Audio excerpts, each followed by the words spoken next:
When we have problems that we're looking as, a national nursing organization, we create task force and committees to really dig into these problems and come up with solutions and come back to the organization. I believe you should take the same model into your hospital. Pick a couple people on your staff, say, here's a scenario. You guys think about it, come back, present an idea to the staff.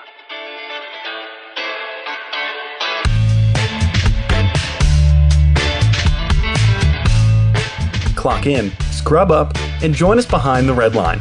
You're listening to First Case, a perioperative podcast bringing you exciting interviews, engaging discussions, and innovative solutions that are changing the way patients receive surgical care. Each episode, we talk to frontline staff, perioperative leadership, and nursing entrepreneurs from across the country as they share their stories, experience, and expertise on the industry we love. From the back table to the boardroom, from wheels in to wheels out, we tackle the real-life issues affecting the OR. Whether you're tuning in for surgical service education or inspiration, we're glad you're here. And now it's time to roll back and start the first case.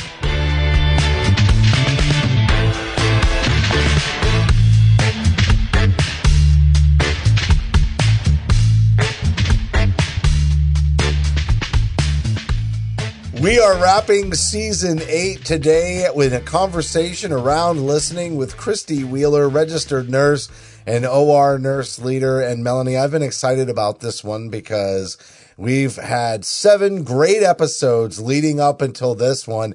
But this is a different spin, but every episode has had a different spin. Honestly, this is my favorite season so far. I'm kind of sad to be wrapping it up, but I am very excited to talk to Kristy.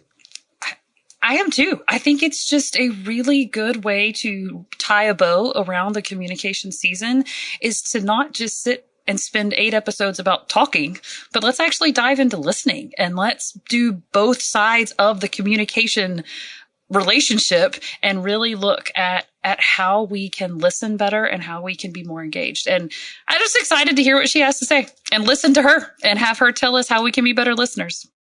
All right, listen up. Kristy Wheeler. Next on First Case.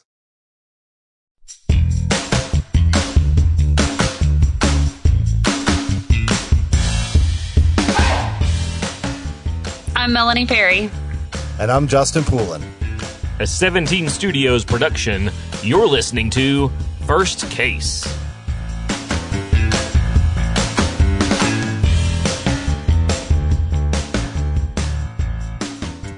We are wrapping up an excellent season all about communication, and joining us now, and this is going to be an interesting take on communication, all about listening. I swear every episode to this point, Kristy, has been about how to get your point across and communicating, not about receiving the message. And so I think this is a great way to wrap up this season, and it's Kristy Wheeler, registered nurse at Atlas MedStaff, joining us now. Kristy, thanks so much for coming on, and I'm going to be honest with you right off the bat, I'm a horrible listener, just ask Melanie, so I plan on learning a lot today. Thanks for having me. Kristy, why don't you tell us, about your current role, why listening is important to you, specifically this topic, and maybe your background as a registered nurse. Yeah, so I'm actually in career transition right now. So I just finished up a contract recently with Atlas Medical Staffing and looking to switch gears and head into industry. So my listening component mainly comes from leadership and being a nurse leader. And that's from being a nurse leader both in AORN at the national and local level and also at work.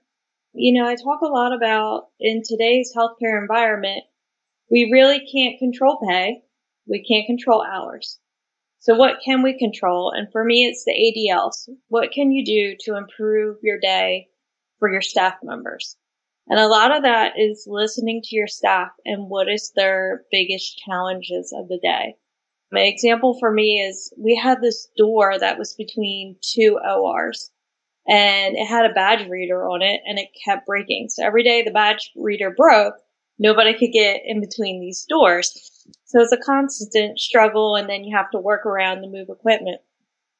So I kind of dug into it and I found out I couldn't get rid of the door because it was a fire risk, but I could get rid of the badge reader. So we got rid of the badge reader. Then that's, we didn't have to deal with that breaking every day.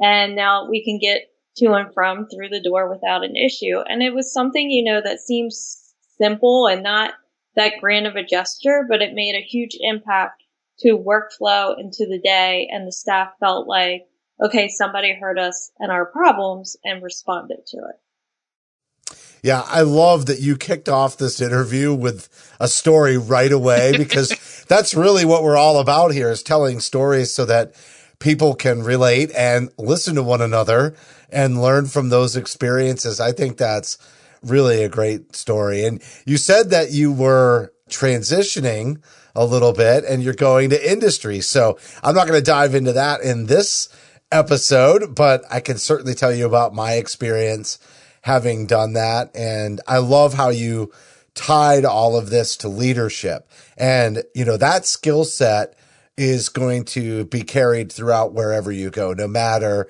what role you're playing in healthcare or even outside of healthcare. This is one of those soft skills that is sometimes very, very difficult to learn. And I liked the ADL reference with that, because it's really the tedium that really gets in the way of good culture. And that example that you shared was really about something that was impacting everybody every single day, and it will wear on the culture. When it comes to staff retention, super important right now. So can you tell me how important it is when you're trying to teach this, how important it is to listen before you teach people to listen? Because you got to kind of figure out where you're meeting them at, right? Yeah, so I've actually talked about what experiment I like to run is taking new nurses and having them face the wall in the OR, because I really want them to develop that listening ear, because you should be able to tell what's going on in the case based on what you hear. Do you hear the heart rate going up? Do you hear the heart rate going down? What are you going to anticipate anesthesia needing? Do you hear your scrub tech asking for more laps? Why are they asking for more laps? Are we having bleeding? Are we going to need blood?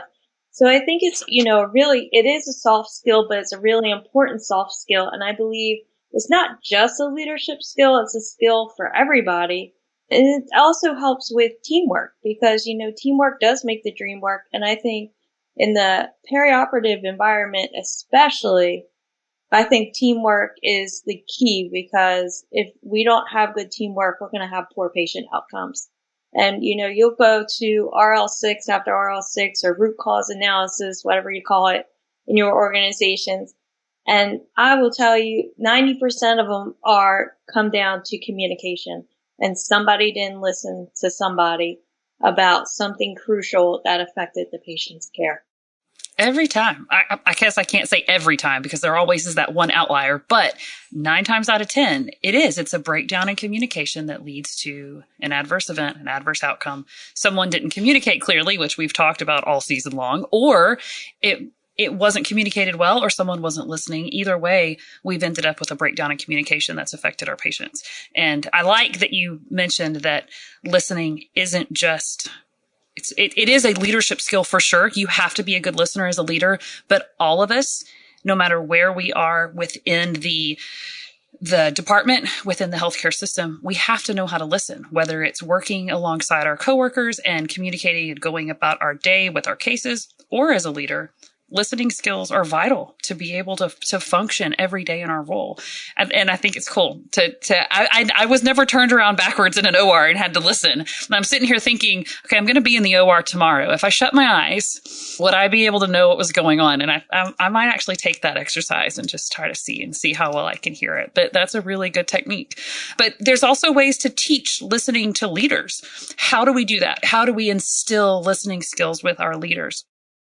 Yeah, I think that's a huge hurdle, I think, in nursing leadership right now. And I think it's something we need to bring to the forefront, because, like I said, there's so much that we can't control in today's environment.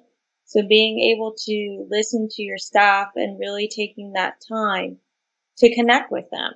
How many of us are sitting down and having one-to-ones? How many of us are sitting down and having, just simple team meetings sometimes and just giving the staff opportunities to talk about issues they're facing every day. I think it's very important as nurse leaders to be present on the unit and see what's going on.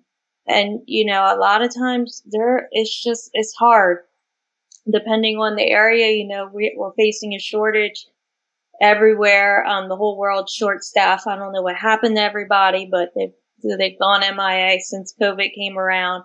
And, leaders are being stretched as well. And they're covering, way more than what they used to cover. We used to have, at one institution I worked, we had 2 managers. Now we're down to 1 overseeing over 37 ORs. That's a lot to oversee. Yeah. And, in some areas they're overseeing multiple departments. So they're being pulled as well. So it's, how do we find that balance? One of the things that happens to me, and I said it tongue in cheek, but I really do sometimes struggle with listening. And partly it's because of the amount of responsibility that I've put on myself. And I know that there are a lot of leaders out there, and especially in a fast-paced environment like the operating room, there's a lot of things that are cranking away in the background. And you're paying attention to lots of different stimulus to help make sure that things are running smoothly. But the other thing that'll happen to me too is I just find people really interesting. And so they'll say something that I gravitate to, and my brain just starts going off in that direction because they've provoked thought within me. But the problem is they're not done. and so my brain is off to the races, and maybe I just have undiagnosed ADHD or something. But I think this happens to a lot of people, especially when they have a real heightened state. I think it's the parasympathetic that especially that fight or flight response. And so anytime you're in a stressful environment, it can really kind of cause that. And so I wondered if you had any tips or tricks, for anybody else out there that kind of has that competing demand for brain power and managing, basically multitasking in a lot of ways, but also when they become thoughtful about what somebody said and their brain goes off on this path and they're not listening anymore all of a sudden. Yeah. So to me, nursing leadership right now is, you come in, you want to do ABC, and EFG happens, and then HIG, and you get to the end of the day and you never accomplish ABC, and you feel very, not accomplished. I didn't get anything done. And then you also have, I used to say, I'm a firefighter. I'm either trying to prevent a fire, or put out a fire. And some days I have a ladder, some days I have a hose, and some days I'm just spitting on the fire. So you are, just constantly running around and trying to, I'm like the Smokey Bear of the OR. I'm always trying to prevent a fire from happening. And it is hard, like you said, you get hung up on things because so much is happening so fast. And I think it is a skill set that you really have to be in tune with, and you have to put that priority towards what's going on and what can I let go off my plate and what do I have to focus on right now. If you have a code 1, you got to focus on your code 1. And it's just, it's taking that same mindset of prioritizing when you're talking to your staff. What do I need to prioritize when I talk to them? What do I really need to hear from them in terms of feedback to know how am I going to make, new project ABC be successful? Because I believe you've got to have the buy-in. And if you have the buy-in, you can make any project successful, but you got to figure out how you're going to get the buy-in. And the best way to do that is knowing your staff and knowing what their needs are and how they're going to respond, because you're always going to have your innovators and you're always going to have kind of your group that's bringing up the rear in a sense. I always joke about nursing, we're hesitant to change, change. Whoa. And it's yeah, we don't like it. We don't like it. Right. And it's comical to me because it's you signed up for healthcare. Healthcare is a business of change. That's what you signed up for. It's meant to change constantly. And then change comes and you're whoa. Hold on. Hold up. I don't like that. Yeah. Let me think about it. Let me research, let me call somebody, phone a friend. So, it's just always interesting to see the dynamic on your unit. And I think that's a real key is knowing who are going to be your, people to help sell it and who are going to be kind of struggling to bring along. I think you bring up a couple of really good points there. Like one of them first is you actually have to learn to listen. I mean, assuming that you have the ability to hear doesn't mean you actually know how to listen when people speak. And it is a skill you have to learn, you have to work on. And practicing that listening skill, and really, like Justin was talking about, not letting your brain go off in another direction or thinking what you want to respond, but actually hearing what the person's saying is so important. And it's a learned skill. But then also taking the time to know your staff, like get to know them, know what's going on in your department so you actually can hear those issues, know what's going on. But then that also, by getting to know your staff, makes them feel a little bit more comfortable when they have to bring you a problem or they have a suggestion or they have a solution. So how does good listening in a leader, how does that translate into these open door policies that leadership wants to have, or it says that they have? How can we make sure that our active listening or our good listening skills and our open door policies are going hand in hand? Yeah, I really like Cy Wakeman. I follow her on LinkedIn as well. But she really focuses on this and I think has really good ideas about how to do exactly what you're saying, is have an open door policy. Yes. Bring me your problems. Yes. But what are your solutions? Mm-hmm. And building that type of culture in your setting, I think is really a game changer. I am like the idealist. Like I love to just here's a problem, throw out an idea, let's see if it works. Now I work, PRN in a large academic hospital, and making change is not always easy. And it takes me a lot of times. And, but I just beat the drum and I just keep going like the little Energizer bunny and just keep hey, any follow up? Hey, hey, and they make fun of me, but they're like, you get things done. Like you really make things happen. I go, yeah, it might take me a year, but it's persistence. It's just in the persistence of the follow up. It is the persistence. And, I think that's, a key skill of the listening is listening to the needs and then being persistent about the follow up. And two, though, I think it's very helpful to, if you have an open door policy that says, yes, absolutely, come tell me your problems, but also come to me with a solution. I'm willing to hear your solution. I would like to see what you've come up with. But that also takes the burden of the solution off of the leader. So if I've got 50 employees in my operating room and every one of them is bringing me a problem and nobody's bringing me a solution, but they all expect me to come up with all the solutions, then I've got 50 other solutions to come up with along with all of the other problems that are going on. And empowering your staff to, yes, come talk to me. I want to hear what you have to say, but also let's work together on a solution. Bring me those solutions. That is empowering for the staff, but I think also a burden lifter on leadership to have them provide those solutions. Yeah, I like to, say create a task force in a sense, follow the AORN model. When we have problems that we're looking as, a national nursing organization, we create task force and committees to really dig into these problems and come up with solutions and come back to the organization. I believe you should take the same model into your hospital. Pick a couple people on your staff, say, here's a scenario. You guys think about it, come back, present an idea to the staff. And then you're empowering the staff to solve their own problems. You're engaging. And, you hear a lot about, millennials and how, we want to solve all the problems of the world. This is an excellent way to engage them. And this is how you grow your pipeline in leadership, because you're going to see who really stands out when you give them these tasks to solve. All right, I want to flip the script on the listening piece just a little bit, which is to say that sometimes there are people who are communicating, but they're not really communicating to be heard.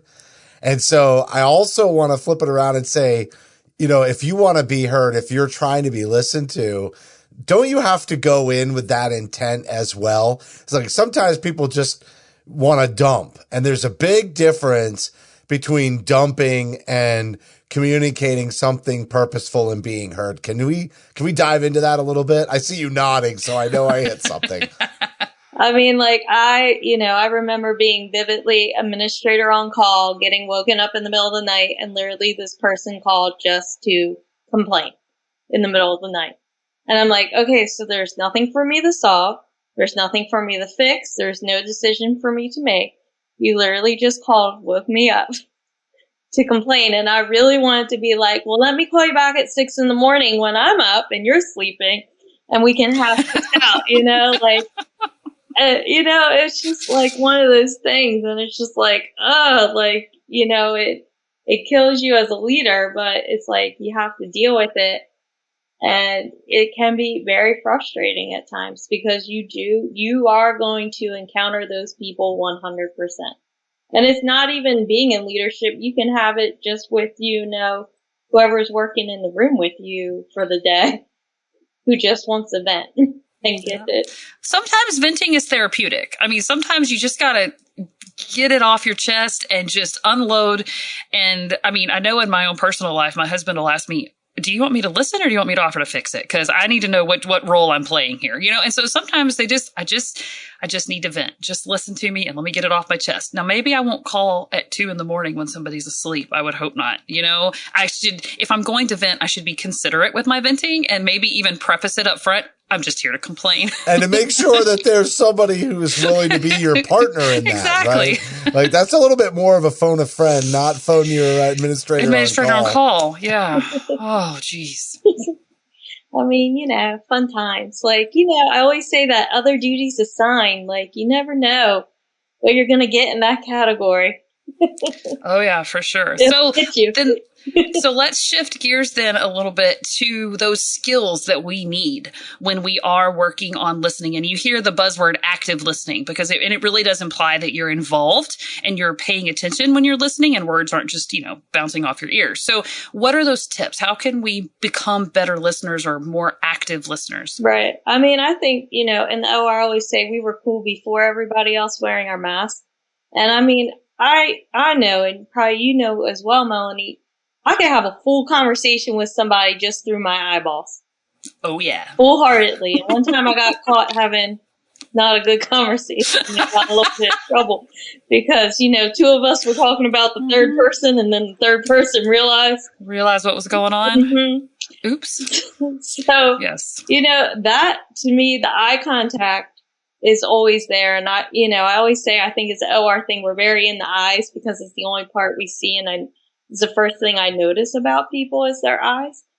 Another part of that is, I heard a presentation several years ago where they were teaching GYN residents to really know, like, situation awareness, basically, for C-sections specifically, because they did a lot of research and they found that, like the nurse, the tech, anesthesia, like, they know when things are bad. So can the resident pick up on the tone of the room just based on, again, the eye contact and the mood and the body positions and not even verbal communication to know, like, okay, something's going on here. Like, people are feeling uneasy about something. What do we need to do to intervene for this patient? Yeah, situational awareness. Yeah.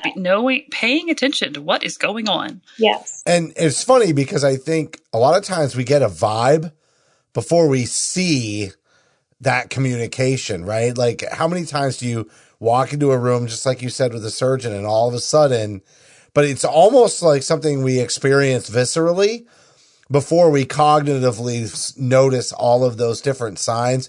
And I have to let you in on a little secret. Melanie was telling me about this interview ahead of time. I know you and I haven't had a chance to, like, connect. This is the first time we're actually speaking.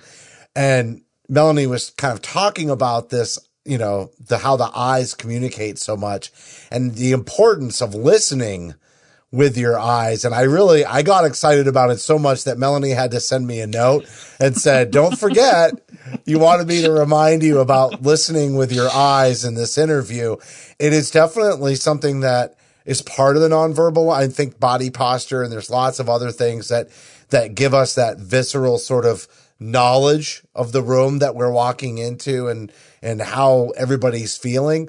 But the eyes piece, I'm not even sure that Melanie explained it even as much as you just did with the mask. Like, it's very similar to turning around in the room and just using your ears and trying to get your ears to really hone in on how to read that stimulus, right? Or that input. But I never thought about it like with the eyes, that is such a singular communication. So, like, are there some other thoughts on listening with your eyes? Like, if you're being a good listener, what do your eyes do? Do they get really big? Do they adjust depending on the situation? Like, what are some ways to send a strong signal that you understand somebody with your eyes? Yeah, I think if like, I think something's about to go down, I think my eyes get real big. Yes. And those eyebrows start going up. You're like, yeah, they go up. Or if I feel like, I'm getting stern, like my eyebrows come down a little bit, like, I'm feeling some kind of way about how the surgeon is asking for things right now. So yeah, it definitely changes. And, it's normally you have that real good connection with your scrub tech that you two are having a whole conversation. Oh yeah. Throughout. I think we have well-developed eyebrow muscles. Yeah. I really do, because it's not just eyes, although we can roll them and we can point and we can gesture with our eyeballs for sure. But man, our eyebrows go to work because that's all we got. There's nothing. It's all covered, everything else. So I think we do communicate a lot with our eyes, but then we also, maybe it's listening, maybe it's picking up on body language or verbal cue or, those cues, but the other person that we're communicating with is still getting the message and they're still getting the information that we're trying to communicate. And some of that goes down to just really good relationships with the people that we work with and having that good rapport. And some of it just goes to wearing a mask for 20 years and figuring out how to get your point across. Yeah. Like I learned that I subconsciously roll my eyes, like not even knowing it. And it got me in like big trouble one day. Oh yeah, I've worked with a couple of people who they don't even realize they do it. They just roll their eyes. And that nurse came after me like no tomorrow. Well, that actually leads us to the next thing we wanted to talk about, which is body language. Because eye rolling, while it can communicate things, it is in that body language category. But there are plenty of other things that clearly communicate that we are not paying attention or that we are not willing to listen by our body language. Can we dive into that before we wrap this conversation up? Yeah, I mean, I think definitely if I go in and talk to my leader and they're just typing away on their computer and I know they're busy and they got things they got to get done, but as somebody who's coming in to talk to them, you 100% feel like they're passive, they're not listening to you, like they're not focused on you. I think we unfortunately have become these great multitaskers because I don't know about you, Melanie, but I feel like every time like something happens, like the solution is to add more workflow to the OR team every time. Exactly. Like never hold the surgeon accountable or hold anesthesia accountable. No, we're going to give the team in the room one more thing. We're going to give you a new checklist and we're going to give you one more thing to do to add to your paperwork. That's what we're going to do. Exactly. And it's just like, so we have become unfortunately, these multitaskers because we're forced into it, unfortunately. So it's, I always talk to my new nurses, especially about workflow and learning your workflow because you got to know what time you really need to be focused on the patient, what time you really need to be focused on your scrub tech and your count and not, your computer because you feel like your computer, it's like your umbilical cord and you're just attached. And I think especially newer nurses, they get hyper focused on, I got to get that charting done, got to get it done versus knowing what's going on in the room. And that's why I like to turn them around in the corner to really develop that ear because you do need to be able to multitask and be on the computer, but also know, oh, hey, something's going on. Like I need to shift gears and pay attention to what's going on at the field.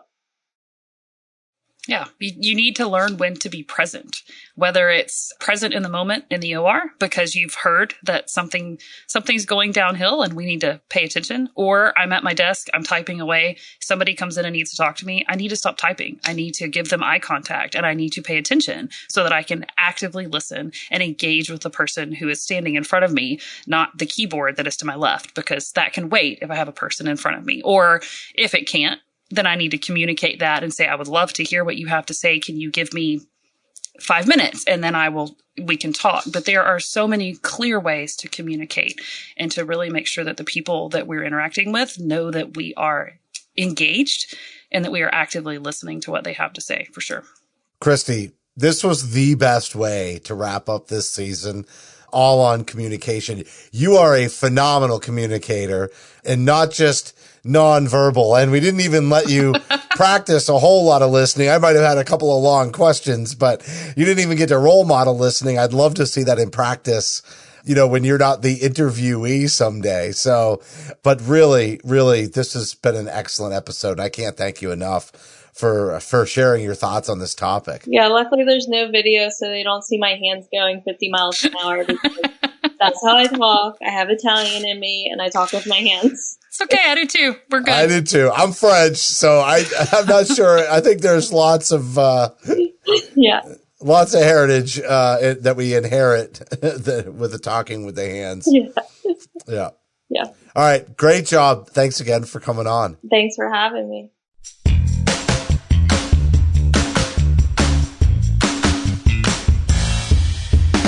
Kristy Wheeler, registered nurse and OR nurse leader, everyone, talking about listening.